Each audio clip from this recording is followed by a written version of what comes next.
আবার মেয়েদের কয়েকটি হারাম নাম আমাদের সমাজে খুব প্রচলিত। ইসলাম এই নামগুলোকে হারাম করেছে, অথচ এই নামগুলো আমরা খুব আগ্রহ করে রাখার চেষ্টা করি। এই নামগুলো যদি থাকে তাহলে আজকে চেঞ্জ করে ফেলবেন, কারণ ইসলাম হারাম করেছে। এর মধ্যে প্রথম নম্বর রয়েছে রিয়া। আর রিয়া মানে হলো লোক দেখানো। এই রিয়া যদি কোনো মানুষের ইবাদতের মধ্যে থাকে, ওটা ইবাদতই নষ্ট হয়ে যায়। রিয়া শব্দের আরেকটি অর্থ হলো অহংকার, অহনিকা।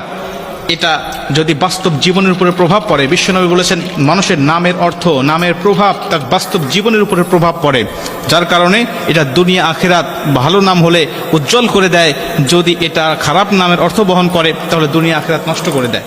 এই জন্য অর্থবোধক নাম আমাদের রাখতে হবে, রিয়া নাম এটা রাখা যাবে না। দ্বিতীয় নম্বর হলো আসিফা। আসিফা নামের অর্থ হলো সে আফসোসকারী নারী, আফসোসকারী নারী বা হতাশাময় নারী। আফসোসকারী এই অর্থ যদি তার বাস্তব জীবনের উপর প্রভাব পড়ে, সারা জীবন তার আফসোস করতে যাবে, হতাশাময় জীবন তার কাটবে। এজন্য আসিফা নামটা এটা রাখা যাবে না।